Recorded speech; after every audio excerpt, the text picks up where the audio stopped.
everybody. Welcome to the show tonight. I have a wonderful guest here today. My name is Anita Motala, and I have here with me John Paul Rice, who is a movie producer born in Fort Lauderdale, Florida, and working as a producer for feature films in LA.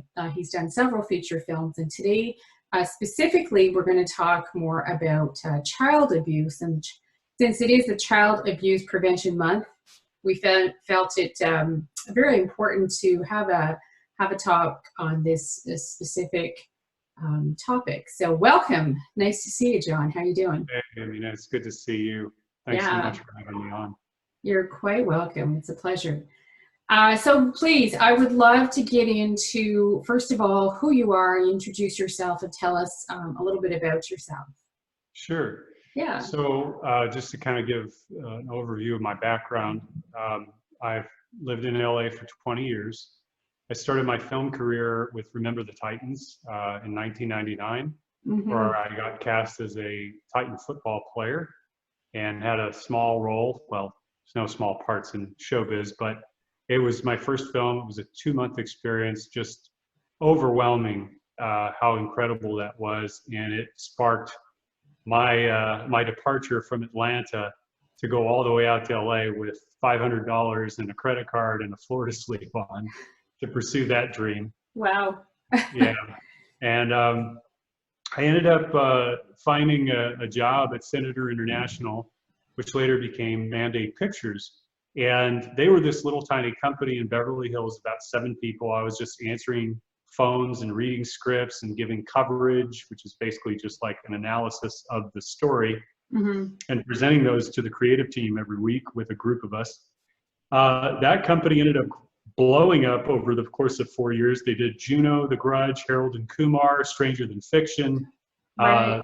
My boss, Joseph Drake, he was my mentor, and I took a liking into producing movies. So I got away from the acting part, got into the business side of it. So there was the finance, there was the production, there was the marketing, the distribution, and the sales. And I got great exposure. It was kind of like going to school for 4 years, 4.5 years. And that prompted me to get involved and start my own company with a Latino writer-director, Edgar Michael Bravo, who came from UCLA. And together, he and I formed No Restrictions Entertainment, where we went out and started making our own movies, not waiting on Hollywood to greenlight us.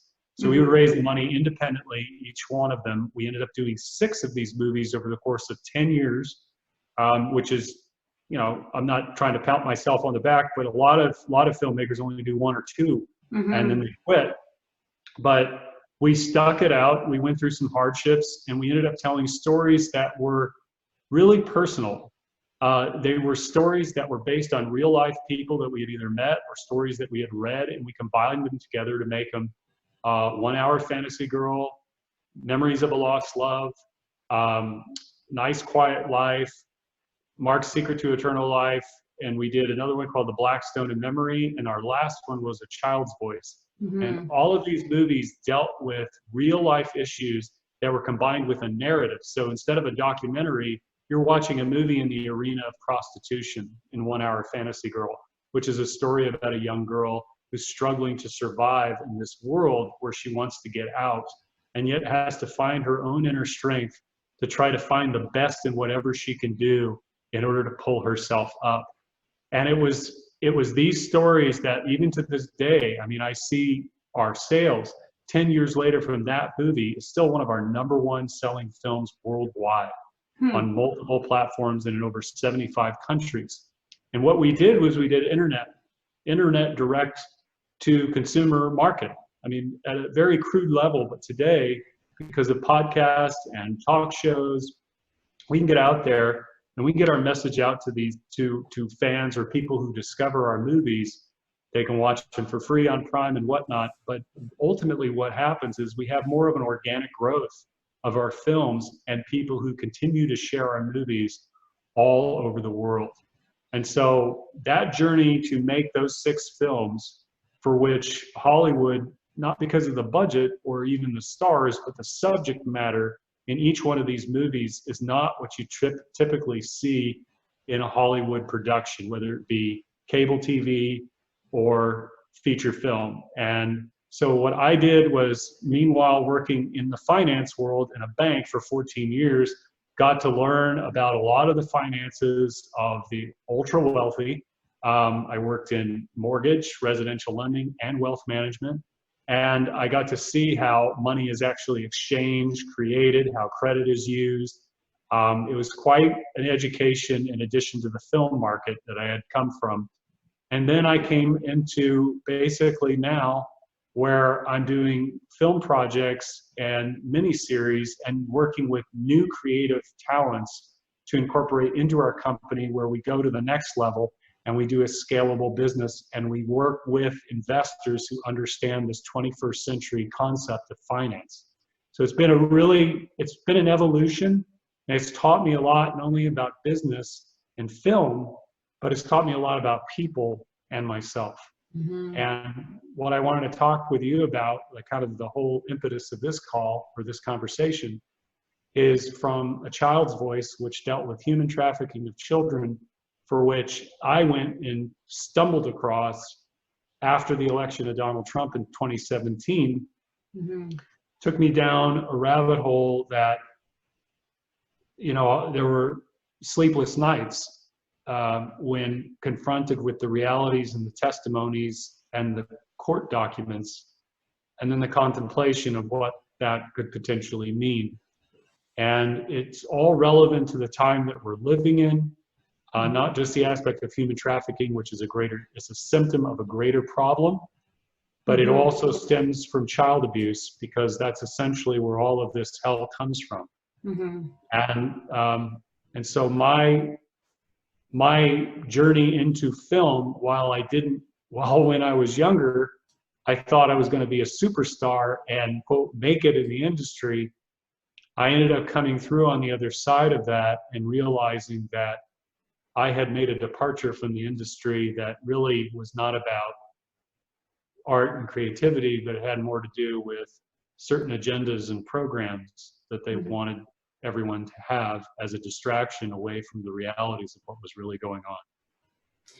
Well, it's fascinating. And before we get further into it, like, it is very prevalent in our world today. I just posted today, maybe it was, heavyweight boxer David Rodriguez, who just announced his own testimony of his connections with his A-list friends in Hollywood, and the whole pedophilia that goes on in those circles and those arenas, and talking about how it's coming down and how it's very prevalent in our world. And being that we're all quarantined with COVID-19, there's a lot of other things that seem to be going on parallel to all of this.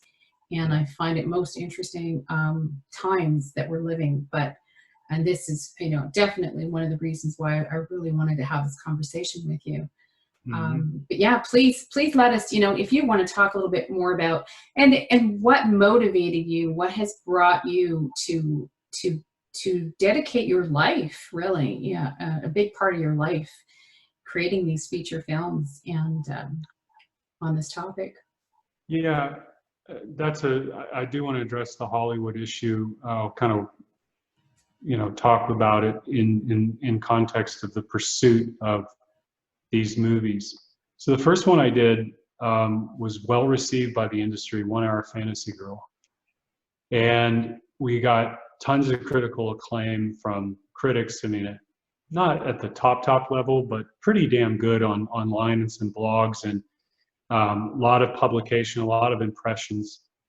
But as I went further into this child abuse topic, exposing what abuse does to the mind, how it can create mental illness in people, how it can affect your proclivities and actually alter your realities. And the more I dove into this topic, I started hitting a glass ceiling, if you will. I got hit with walls of people who would question our motivations, or treat us silently, or make political statements as to why our films were not important and valuable. Mm-hmm. And I started seeing this really hard in about 2015, but it wasn't really until A Child's Voice that I saw how Hollywood completely ignored this issue, wanted to have nothing to do with it, such to the point that even the local organizations in LA, the most prominent in human trafficking, going to the top level people with a nice email inviting them 2 months out from a premiere, following up with a phone call, and then asking them if you wanted to send any representative here, because we would love to give them complimentary tickets, preferential seating, even an ad of their organization on the program, just as a gesture. It was absolute silence. Mm. And it didn't really shock me, although it did hurt a little, not personally, but it sort of set a tone that we're stepping into something that for which in a town that nobody wants to talk about. And I'll give you a perfect example of a personal experience. When the Me Too movement came up in 2017, I, for one, had many friends who were actors, some of whom, if I named them, you wouldn't know them by name, but you'd know them. Oh, that's that person in that movie. Oh, yeah, he or she is really, you've seen him in a lot of stuff. And they were holding rallies around LA during this time. And I remember going to one in particular, a woman who's not a young woman, she's an older woman, and she's an activist. And I said to her, and the children, don't forget about the children. And she just kind of like said, yeah, John, I know. They didn't want to address it. And I understand why. I don't agree with it, but I understand why. This is so prevalent in Hollywood among top level people at the major agencies, at the major studios, the broadcast networks, the music industry, both the known names and the unknown names. It's not everyone. It's a very exclusive club. Yes, there's debauchery. Yes, there's, hedonism, nihilism, drug use, prostitution. That's not what I'm talking about. What I'm talking about are kids who are brought into a system and groomed. You've heard this term before, groomed over time. That basically is the easiest way to do this, is how they qualify a child and draw them in systematically. You don't just grab a kid and then rape them there. You work in the business, you work in the trust. There's a whole process that these people do. And it's men and it's women. And it's at the agency level and above. I've known kids. Yeah, go ahead. No, I was going to say it's disheartening. It really, I've done a lot of research in looking into all sorts of things in this world for many, many years now. And when I came across a lot of this that you're talking about, I have to say I probably spent many nights crying myself to sleep. And I probably saw more than I needed to. And, you can't even find a lot of these things today on the internet. A lot of it's been taken off, but it's the real world. It is the real world that we're living in. And unfortunately, many people don't know about it. Whether or not they're going to come to know is to be seen and heard still. But it is, it's important in my opinion. It is really, really important that we are aware, at least have awareness.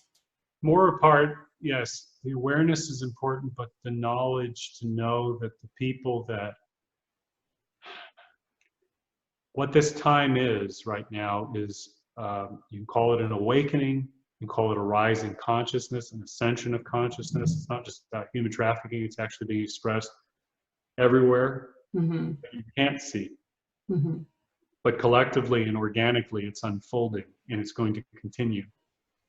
And with children in particular in Hollywood, there are parents, I mean, this has got to be said, there are parents who are willing to have their children go through this to get famous and make money.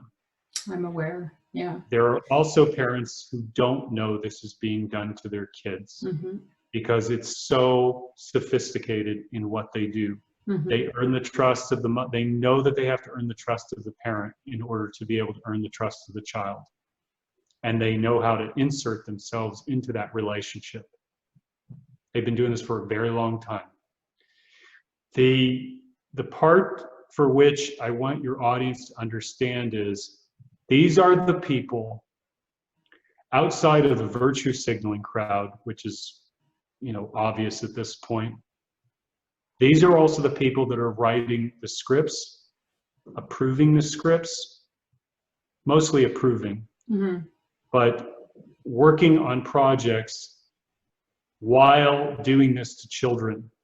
And they are writing the programs that your children are taking in on television.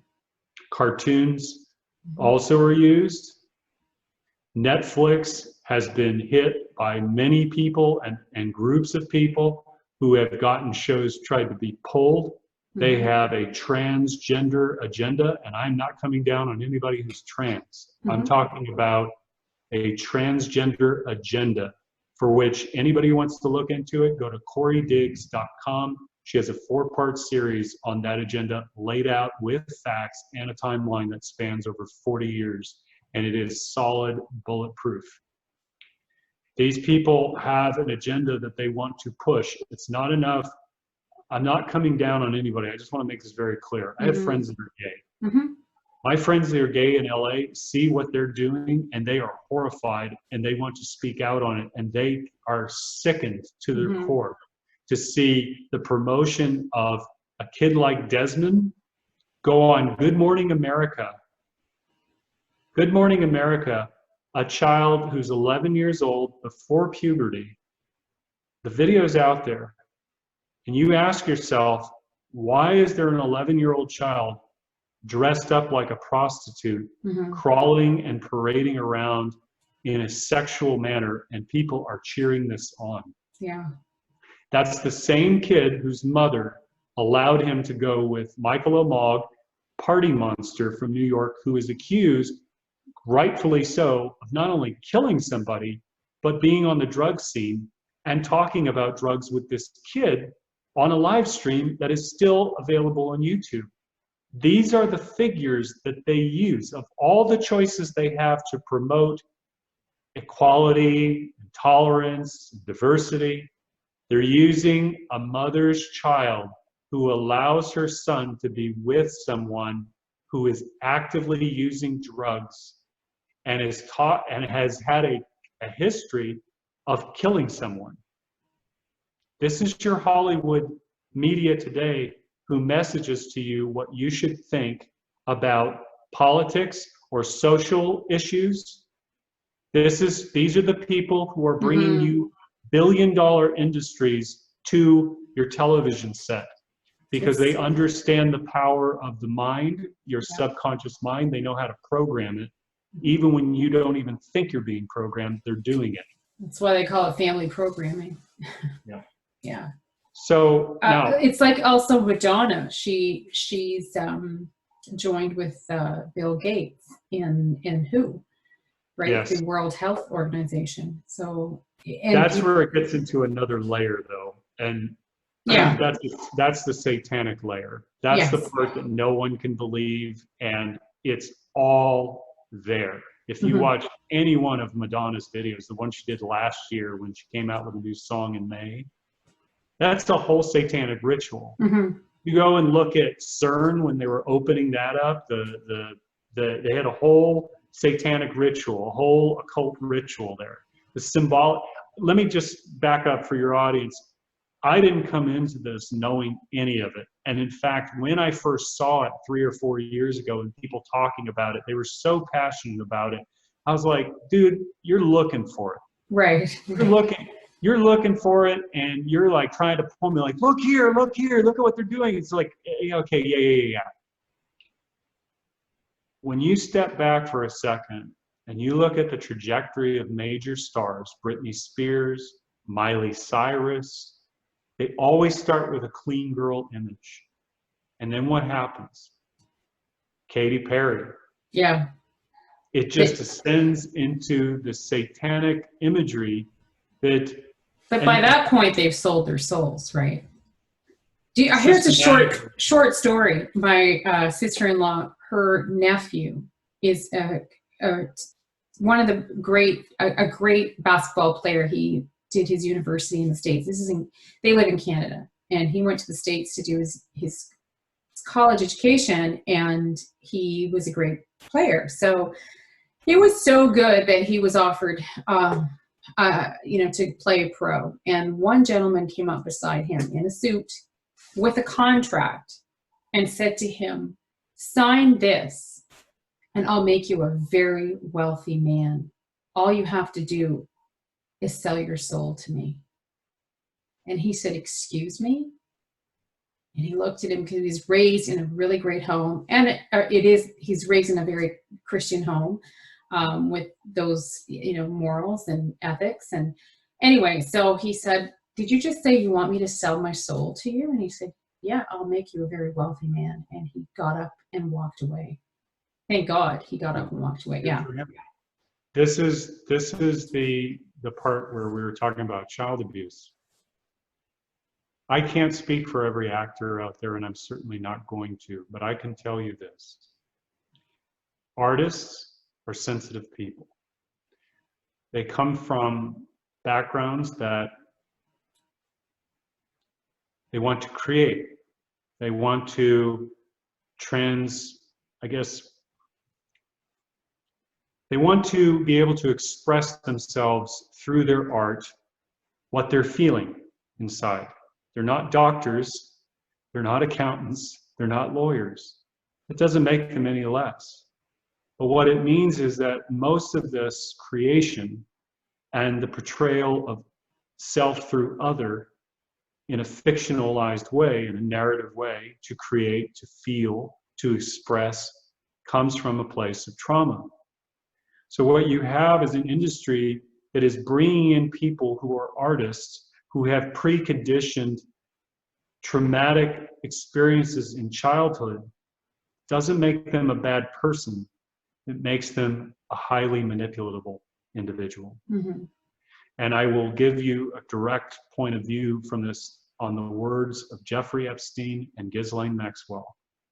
Ghislaine Maxwell was quoted in an article having said, in response to a woman who asked her about these young girls for which she had gone to a trailer park in West Palm Beach to recruit with drugs and alcohol. And she turned to her and said, she goes, well, what about the young girls? She said, they're nothing, they're trash.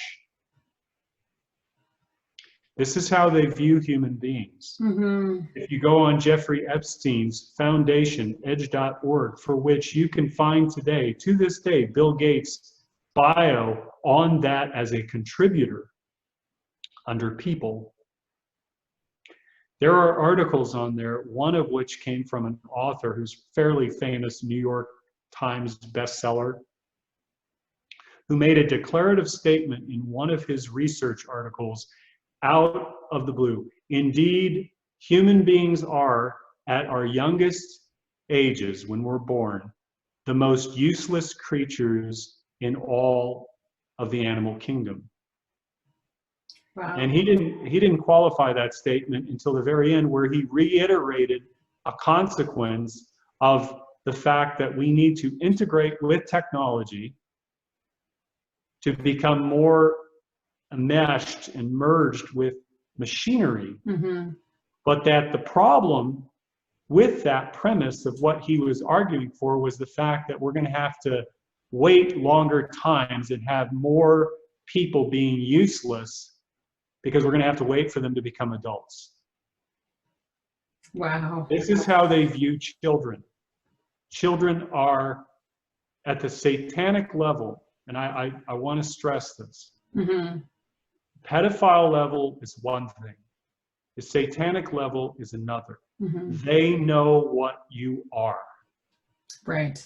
They know that you come from a creator. Doesn't require your religious background or belief system. They know that you are born from the light, and they want to kill it. They want to crush it. They want to destroy it. There is a pleasure that they take in causing pain and suffering, not only in children, but in the world. That is their main goal, is to derive power from that fear, from that pain, from the suffering and the murder of the life from which we are all born from. This is a serious thing that I wish to say, because it's not just in Hollywood and the music industry. Mm-hmm. It has infected this realm that we live in for thousands of years. Yeah. And these people are going to fight to the death to hold on, because they know that more people are waking up. And once we wake up collectively, not only in our consciousness, but in our connection to each other through the heart, for which we are given this gift to connect with each other through the heart. Yes. And our feelings, our real heartfelt feelings. Look at the material world as it's presented to you today and tell me what meaning you can pull from it forever. It's momentary and impulsive. They try to indulge you with every pleasure possible in order to lure you away from the connection to the planet and the environment. And yet, all of us find ourselves later on in life wanting to go back to being a child again, wanting to go back to that time where life was simple and fun. Mm-hmm. Joy. The true joy of being alive. Yes. And we sicken ourselves by pursuing this insanity where we got to grind it out, work. At what point do we have to work so much that we can't enjoy life? What, when you turn 65 and you're sick and you're on prescription drugs? Right, exactly. Once you're all said and done and given the best of your years to them in the enslavement that we live in, really. But it's interesting that we're all at home right now and we're able to be out of that rat race and be in that time to ourselves. I mean, there's so many things happening. Can only imagine. That's the beautiful part of this time, because I know we've talked about a lot of darkness and we could go into more, but it's not necessary. No. The truth of the matter is what you are, and what this time you can use to afford yourself, because we've hit the pause button. Mm-hmm. And we're not going to go back to the way things were, but ultimately, collectively, we have to raise our vibration. And what does that mean? That means looking at the people that are around you that you truly care for and getting to know the news that's going on in their life, not the one on the television or on YouTube. Yeah. Really getting in touch with yourself and figuring out, what can I do to make myself a little bit better than I did yesterday? Conscious efforts. People do it all the time. Exercise, working out, diet. I'm talking about a higher level of consciousness that is not based on fear or the feeling that you're less than, but knowing that you're more than something that you've been allowed to know by the people who have dominated this society for a very long time with a nice face. You can't allow yourself to descend into hell, because if you do, and you don't have an awareness in you, you will kill yourself one way or the other. Some are doing it right now with suicide, and the mental health is going to be a crisis in this country that we are going to have to address in a way that is unprecedented. Because we have been feeding this machine for so very long, and it has been planned. I'm not going to go into all the conspiracy, well, it's not conspiracy, but I'm not going to go into all the scenarios that can play out. But it is a requirement, it's incumbent upon us, not our politicians, not our corporations or the system, to fix these problems. They are there ultimately to contain and maintain a failed system. Now, you do have two realities coming to play here. The old system that wants you in the vaccination programs, they want you to promote the World Health Organization, with the Hollywood celebrities. And you have another system coming online, which is a rise in consciousness of awareness, anger, and now we're going, I want my freedom, my divine birthright that I was born with in the freest country in the land of history. Even with all its imperfections, even with the Patriot Act and everything else that we could focus on of being negative, you are free. And you have a president right now, whether you like him or not, he's talking about us being guided and lived by a God that gives us a divine birthright versus people who look at you as a useless creature to be used and thrown away.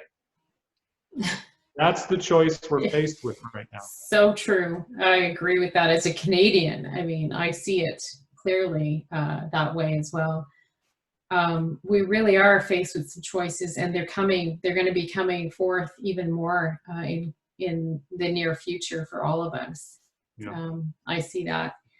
So where can we take this conversation to next? I know we talked a lot about some dark stuff there, and it might be harsh for some of you viewers, but it's very real and has to be said at some point. But where can we? Where can we go up? Well, there's so many questions, but I want to be careful where we take this next. So, well, I want to share something personal because it's relevant to now, and I think for those who can understand what I'm going to say, it's really important, and it kind of ties into Child Abuse Prevention Month. I was born of two parents who were from wealth. My father went to Notre Dame. My mother came from a family of 9, lived in a mansion, went to private school, Catholic school. This is the 1940s and 50s in St. Louis. They had this thing called fleur de lis, where you present your daughter to society and the boys and all that. My mom rejected that. She was a tomboy. Family of 9 and 7 brothers. Both of them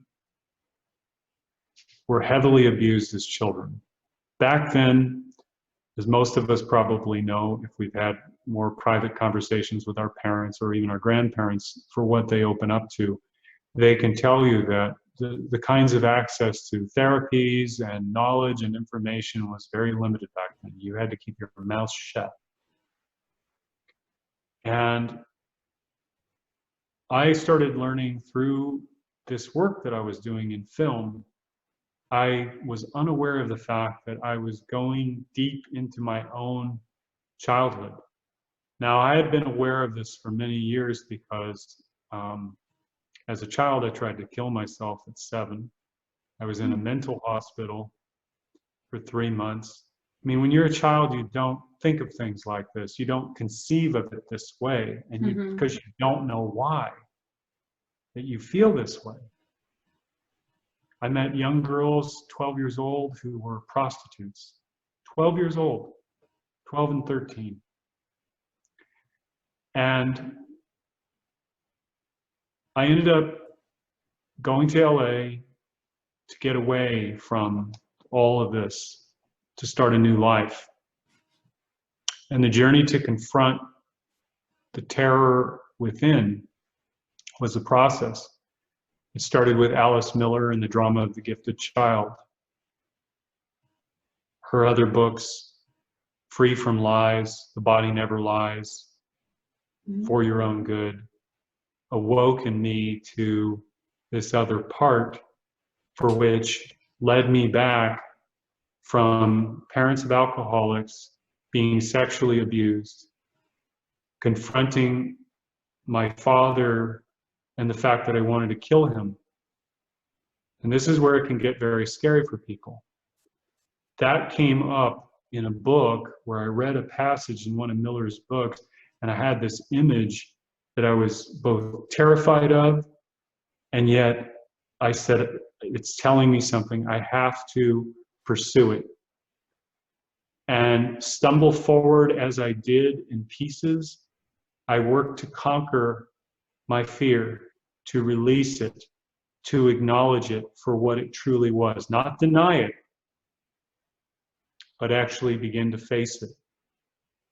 And I had to get to a point, though, where at 38, I had hit rock bottom and I was completely alone. This guy that you're seeing right here was the same guy, in the sense that I was a nice guy. I was a decent guy. People liked me. And I was making movies. But I was hanging out with girls who were seriously troubled. It wasn't their fault. I picked them. We found each other. And I had to confront that loneliness to the point where I decided 4 years ago, and this is what I will say to all of you who understand.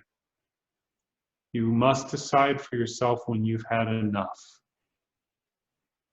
When you say to yourself, I am going to solve this problem. This shit ends with me. This stuff in my family ends with me, in my generation, my time. And I didn't know how I was going to get there. I had no clue. I thought best case, maybe the worst case scenario, I would always be battling it.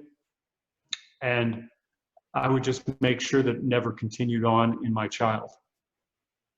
I don't have any kids, but I wanted one. I wanted to have a family.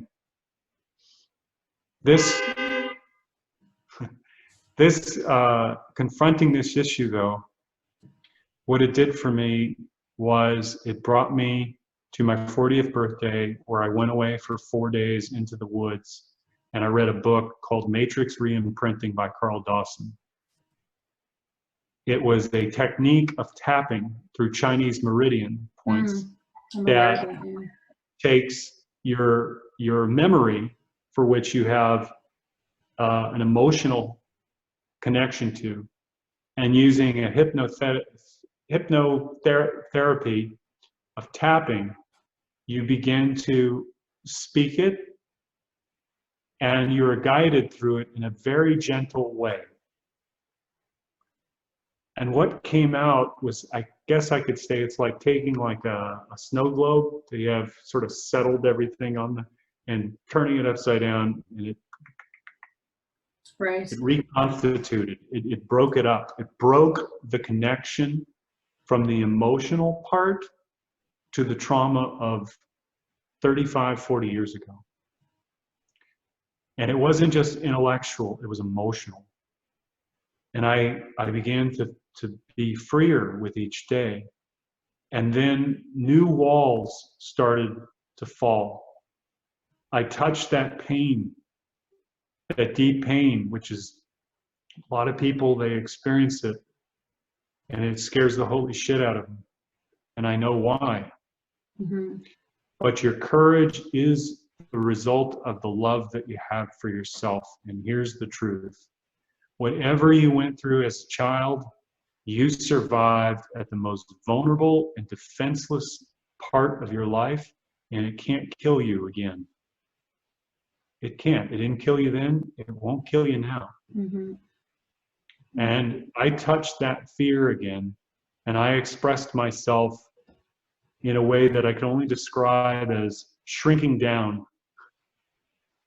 back to that moment when it happened, and crying my eyes out for the love of my own child. Right. And that's when you become free. Because from that day forward, there was no more fear. My life had been up and down, sideways, bad choices, good choices. The choices just got better and better from that day forward. And it wasn't so much the knowledge of it, it was the release of it. There were no more triggers. There were no more cravings to have the old John, the old self back. And it only continues to this day, where I can honestly tell you, a year later, after all of this has occurred, I'm here because I want to be here to share that to empower others, for at least to have the courage to say, I too want to heal. And when you see a child, if you're not one of those individuals who had, and I'm not talking about just trauma of sexual abuse, although that's pretty bad. I'm talking about humiliation, punishment, physical abuse, shame, all the guilt that's projected onto you. These are your parents. You cannot conceive of it, I know, because it's like if you saw my mom and dad in pictures, you go, how could these people do this to their own children? Yeah. It's not pure evil because it's not conscious. This is the life that they grew up in, which is not to excuse the behavior, but you must feel the real feelings that you were not allowed to feel back then, because no child is allowed to do that, for which both the parent can sanction against the child, but more importantly, the child only sees their parent loving them. They cannot, even if the parent, I've read these child abuse cases, even when the parent burns the kid, stabs the kid, mommy and daddy love me. Yeah. And as an adult, you have to get in touch with that child in their heart. You have to feel the love for that kid again that you were not allowed to be, that was silenced, that was muted. Because it's there. The love that you have is still there. This is how these people in the outside world know how to prey upon our fears, because they are basically re-traumatizing that kid over and over and over again. And you have to say that's enough. And when you decide that day, from every day forward, you have made a choice and a change. And then you will come into who you truly are and want to be and what you actually feel, by not denying anything, because it's the denial, which for me, I was in denial. Sure. It's the denial of it that causes all the problems. It's not embracing that you have to go into your dark side and entertain it.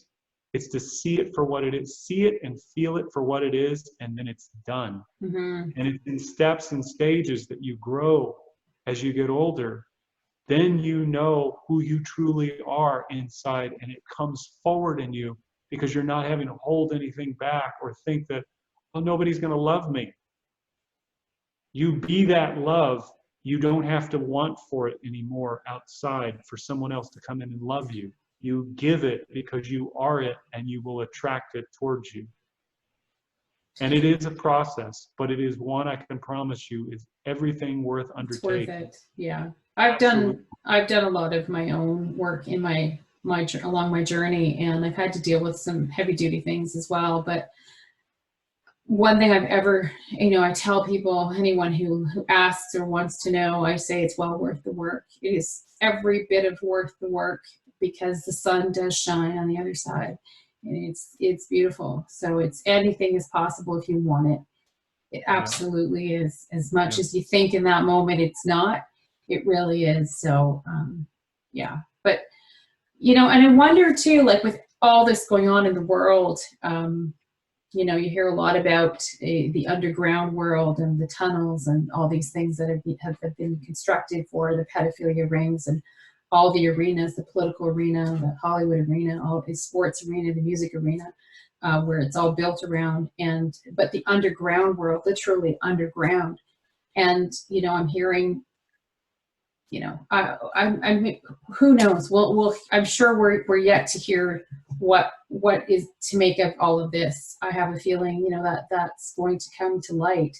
But when we do, what happens then? Like there's continuing your life. Like there's so many children that are, something like 800,000 children a year in the States alone that get fallen into this human trafficking arena. What's going to happen? Like, I wonder, where will they go from here once they're saved? Well, it's going to be twofold. There are people right now, by the millions worldwide, who are ready and able and capable to help heal them. For many of them, it's going to be a lifelong struggle, but new therapies are going to come online. You're going to see psychedelics administered through doctors in compassionate ways, such as, I mean, psilocybin is a possibility of one. We're not talking about hard drugs. We're talking about the medical benefits of consciousness and awareness that what these plant-based medicines do is they open up your heart and blood flow, and then they dissipate depression. Because most of these kids, after the trauma is over, are going to be dealing with the PTSD. The EFT and the matrix re-imprinting, for which they have used on veterans of traumatic, traumas from war, they have been able to reduce their symptoms by 50 and 60% over a 6-month period of use. And this is just with EFT and matrix re-imprinting. Those are the things that have to come online, and there are more people today than ever before who know about them and are practitioners. You could probably find a practitioner somewhere in your area or your state. Obviously, the more densely populated ones have them more readily available, like Los Angeles or New York. But this is a rising industry. Spirituality is going to become a rising, I'll just say where all this is going. The trajectory as disclosure of human trafficking becomes more apparent, and then we have public disclosures. Jeffrey Epstein was the first mark.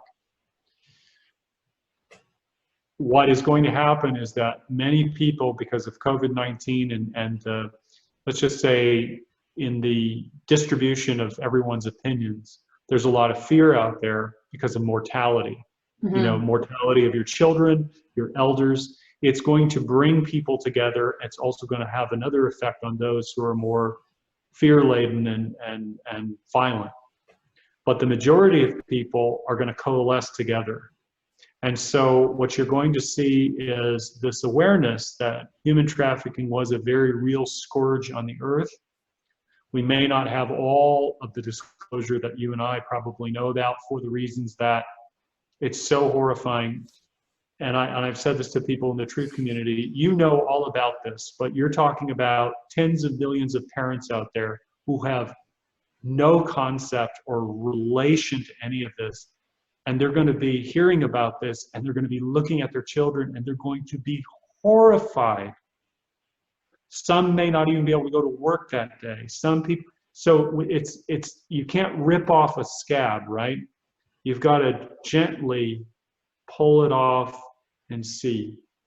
Let it heal a little bit. Pull off maybe a little bit more, and then let it heal a little bit. That's kind of how this whole thing has to go down in a constructive way, because to try and force it in everyone's face, you can have a lot of people who's just like, I don't want, they either don't want to deal with it, they don't want to believe it. That's fine. Collectively, our consciousness is rising already. The fact that we're having this conversation, that we can talk about it and say with certainty about very specific things, not only, in sort of vagaries, right? Or one person. We have multiple connected people now, more than ever before. If you look at 2016 WikiLeaks Podesta emails, 2020 is going to be on steroids compared to that, in terms of how people, and it's already happening. I could be a little anecdotal about it, but today somebody on Twitter, I'm not going to name who they are, but it was a blue checkmark person, made a comment about Bill Gates and calling people who were saying things about Bill Gates as ridiculous in their conspiracy theories because, in quotes, they believe anything that they read on the internet. Right. And I replied to that person. I just said, I respect you as a human being, but please qualify what you consider ridiculous. Bill Gates was knowingly, after Jeffrey Epstein's conviction in 2008, associating himself with him and taking money with him. And here's the New York Times article. And that individual made a tweet reply that said guilt by association. And the pile-on was pretty intense. It's still going on right now. But the ratio on that tweet was pretty bad for that individual, and it damaged their credibility.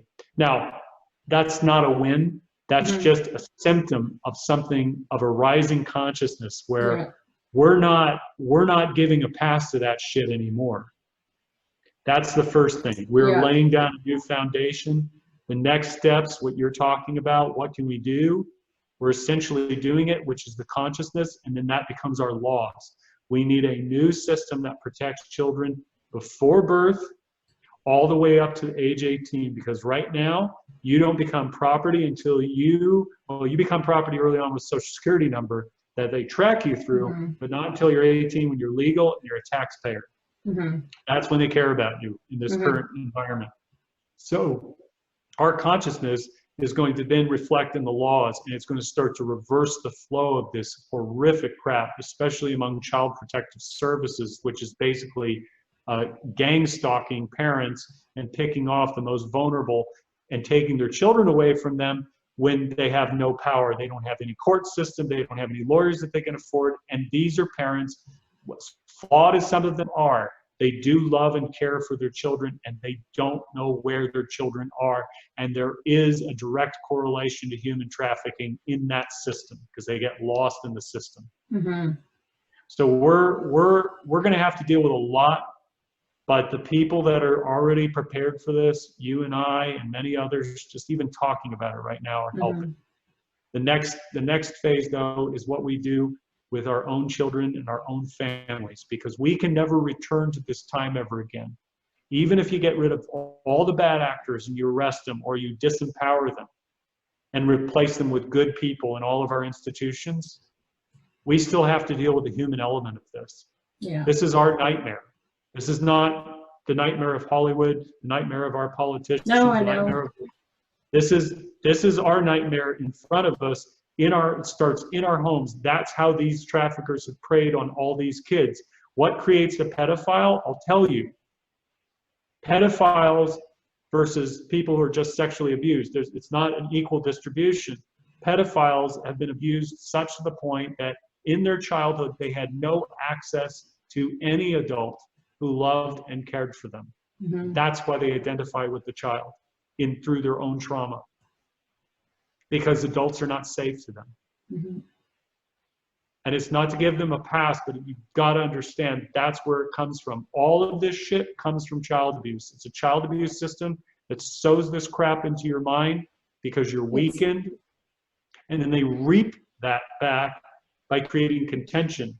Not just through politics, in every aspect. It's a fractured society. It's a fragmented society. It really is. I worked in schools for 14 years. I worked from kindergarten to grade 12. And, you know, there's times I have a strong, I work with human behavior a lot. And so I've seen children hurt and suffering. I have a gift. I don't know what it is, but there's so many times I've walked into a classroom and I'll just scan a classroom and I'll talk to the teacher and say, this child, and they'll look at me and say, you know, how did you know that? I don't know. It's something I can sense and I can see in the look. And I've seen a lot of things, and there's not much I can do. There's not a lot you can do. It's not easy. Yeah. This is the one thing that I can say. If I were to give one thing that everybody could do today, right? Because most of us are angry, right? We want justice. Some of us want to, you know, see these people pay. For sure. That's a normal and honest reaction. But the long term is this. This is what is true. Every act of love that you give a child today, newborn, 7-year-old, 12-year-old, doesn't matter, even adults to a certain degree. Every act of love that you give a child is like a deposit of gold in the bank for their future. You don't know the trajectory that you're changing at that moment, but you are a connecting point to that kid. Absolutely. You are a connecting point from outside of their own world, outside of their own family. That look that you give, that is of care, that little gesture, that appreciation you show them, you are sending waves of love to that kid, and it's changing their brain. It's giving them another wave of neurons and synapses connecting. Oh, And yeah. that is going to stay with them and go into their subconscious mind. And enough of those start being connected later in life. My life changed because I had a sister who loved me. I had two sisters who loved me, but one who actually prevented me from dying twice. And she rescued me from a guy who wanted me to get in a car with him, who had just gotten out of a mental hospital, who offered to get me a gift. God only knows what he would have done to me. She came outside and said, Johnny, you got to come inside. You know, mom's going to, she made up some kind of lie to get me out of that car. And I wanted to go with him because I thought he was a nice guy. Yeah. I didn't know at the time what he was going to do to me. I had that happen to me when I was a little girl. I was walking literally 3 doors from my house, and a car, luckily, I was at the top of the hill of my street, and I saw the car at the bottom of the street driving by slowly around some of my neighbors, the other kids. And I thought it was, I was wondering, like, why is the car slowing down and why are they talking to them? And then the car had come around, must have did a full circle, came up from the top of the hill down beside me now. And I'm very close to my house. And they slowed right down, and the guy stuck his arm out of the car window and said, I have a piece of candy here. Would you like a piece? I gave some to those kids down there. And when he said that, and I did see them there, I thought, oh, then it must be okay. So I turned and looked at him, and I thought, okay, I went to gesture to go towards the car, and then something said no. And they were two not very great looking guys sitting in that car, and something just said to me, no. And I turned around and I wouldn't look at them, and I went straight for the door of my house, and they kept saying, it's okay. No, really, it's okay. And they realized they couldn't get me. And I thought, what would have happened had I gone to the car and taken the candy? So like right at my front door almost. So yeah, very real. no, it's a new time we're in. We are the most important thing you can do is speak today. I think so. I think it's important. I know there's some people who don't want to hear about anything. They want to turn their heads. They're in denial. I just think it's really prevalent in what's going on in the world right now. That's why I want to have this, conversation with you and give you a chance to say your story. You've done some great documentaries, some great feature films, and definitely, I will list them at the bottom of this video for any of you who want to watch them. I'll be putting up John's links at the bottom. So, but it's an incredible journey that you have had so far, and there's more. Well, yeah, there's a part of it that I didn't quite get to, but I do want to share this. Sure, absolutely. It's probably the most implausible part of the whole story, but I will do my best to explain it. Mm-hmm. By doing the work on your own, by healing that trauma within you, by feeling it for its real feeling that you were not allowed to feel then or could not conceive of doing. What happened is that my father started getting dementia early last year. And his situation, as we got into the later part of last year in 2019, he started to deteriorate, where the neighbor texted me and said, John, it's getting pretty bad. I found him yesterday trying to get in his door, and the car was still on, and there was, ice cream sandwiches melting all over the floor. And whatever work I had done, I know I could have easily said he deserves it. Mm-hmm. For what he did to me. Mm-hmm. That this is the result of, his karma or whatever. All of what I observed last year, and there's probably a movie in it or a story or a book, but it's not about me. I saw a woman who I went on a date with who was a little bit older than me, But it wasn't about her age. It was just striking to me that she was aware of her father's abuse of her own sister and probably hurt her too. And she was stuck in her anger and hatred of him for what he had done and called that healing. And I don't blame her, because it's the correct way. It's the correct, let me say it's the correct response, but to stay in that hatred and that anger, in the long term, it only hurts you. And that doesn't mean, now let me make sure I say this very clearly. For years I was told, you have to forgive him. I said, fuck you. Mm-hmm. That's a normal response. You don't have to forgive him. What I ended up doing though, I had already healed myself, and the forgiveness was giving to him. Mm-hmm.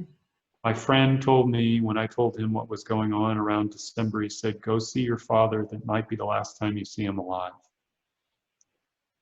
Over the last several years, I had been visiting my dad. I even went to Notre Dame with him at a football game. And I had had flashbacks and memories of things that had happened to me and fears that came across in my time with him. But my friend said to me, and I hold this to be true today, he said, see him for what he is today. You never had that fatherly love. You're not going to get it by begging him or playing pretend with him, saying, oh, I love you, Father, for which my dad was happy to play along. When I stopped doing it, he stopped. We became more honest with each other. I saw him as an old man who wanted to tell his stories. And I decided whether or not I wanted to listen to him or not, or call him or not. And I didn't have to secretly hate him for it.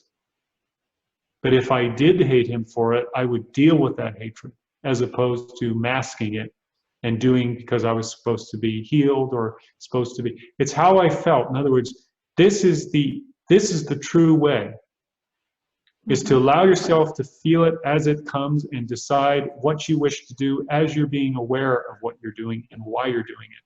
That's the healing. So when I went to go see my father in December, I spent 5 days with him, and it was the best 5 days we've ever had together. He told me stories. He told me his stories. I listened to him. I didn't judge him. I had a really good time with him. I went to dinner with him. And I remember one moment in dinner that just was a tough man, a bastard in some ways, really. All of this is true. All of what he was and is all true. It's not denial of, oh, I got to see him this way now. No. I saw the fullness of him. And when I was there at dinner, he got a brisket, and it was the last brisket, and he wanted me to try it. And I was just sitting there eating, and all of a sudden he just reaches over with his hand and he puts it on my plate. There was nothing spoken, nothing asked. Because what I was doing was I was giving to him what I could. And it created a space for him to naturally give what he could. Right.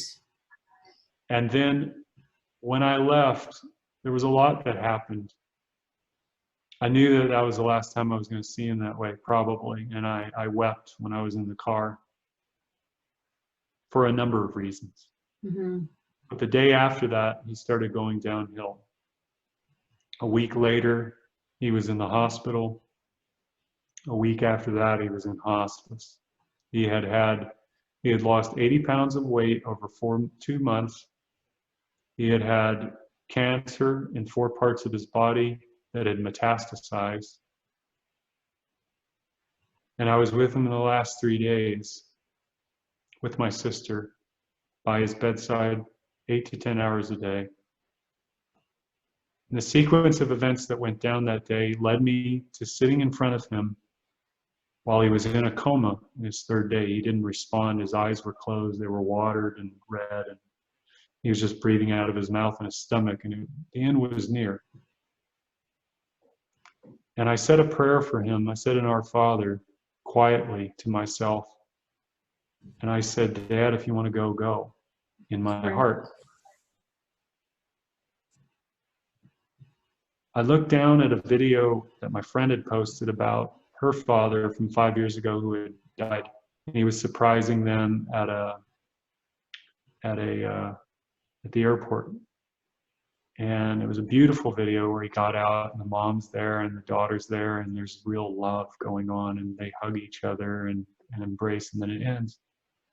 And I looked up from my phone, and there my father was in the act of dying, opening his eyes and looking right at me as he was going. It was the most beautiful thing to see him, that I could give him care at the end, the care that he never had, and being able to do the work that he was not able to do, but know that his soul and his spirit was together with me. That would be the life that he would want to, he would have chosen. Yeah. Because that was a man who could have been a millionaire, who went to Notre Dame, who started his own business that became a multi-million-dollar corporation, and he died with less than $10,000 to his name. So when I say these things, I look at them from all different perspectives, which is not only intellectually, but it's here in the heart. That you really have to ask yourself, including you and others, that if you really knew what you were doing, if you really knew where you were headed, do you think you would choose to go down that path and end up the way you end up? And that's where we have to start thinking ahead, no longer about just what's right in front of us, but taking that in, seeing for what it is, and making decisions that put us on a new trajectory, a new life, and a new way of living. Because the only thing that's ever going to make that possible is you. Nobody on the outside, no leader to follow, no book that you read can change your life other than what you decide to make of it after you get that information, after you have that experience, and after you have this self-reflection. Then you can make the choice of the free will as to what you want to do. I made a choice with my father to do that for him and my family. And I truly loved him at the end. That's beautiful. That's beautiful, John. Thank you for sharing such a moment in your life. That's so beautiful. I hope that helps somebody out there. I agree with what you just said. Absolutely. It's life is precious and there's so much meaning in it and so much you can take from the worst of a situation. It really, it can make you nothing but stronger, and you can still find joy and love and all those wonderful things. Absolutely. But it was very touching. Thank you for sharing that. Very, very touching. Thank you for giving me the opportunity. Yeah, absolutely. Well, this might be a good time to end it here. Is there anything else you wanted to say or maybe mention? Would you like to mention your website? Yeah. If you're interested in seeing some of our films, you can watch them through the website for free on Amazon Prime. And there's also Vimeo on demand where we get paid directly for downloads and streams. But it's No Restrictions, ENT.com, or you can Google No Restrictions Entertainment. I'm also on Instagram at No Restrictions, and I'm also on Twitter at No Restrictions. I love reading emails. I can't always get back to everybody right away, but if there's something that I can offer is just that whatever you truly feel, to follow your heart, go for what you truly want. Your dreams are not dreams because they're your reality that you're living right now. And everything that you can do is a heart-led movement where you take back your birthright, your power, you never give it away ever again, and you continue forward. Stumble forward as you may, fall back as you might, you pick yourself up and you keep walking forward with each day. And it gets better and better and better. Amen. That's awesome. Love it. Freedom, our sovereign lives. We need it back, don't we? Absolutely. Yes. Well, thank you so much. Such a pleasure. I hope that we can do this again one day. I would love to. Absolutely. I would love that too. And any way that I can do to promote your show and the work that you're doing, because we need more people like you and courageous people out there to come forward and just help heal this world, this planet. Yeah, absolutely. Thank you. Appreciate those kind words. Thank you. Thanks, John. You take care. We'll talk to you soon. All right. Thank you. Okay.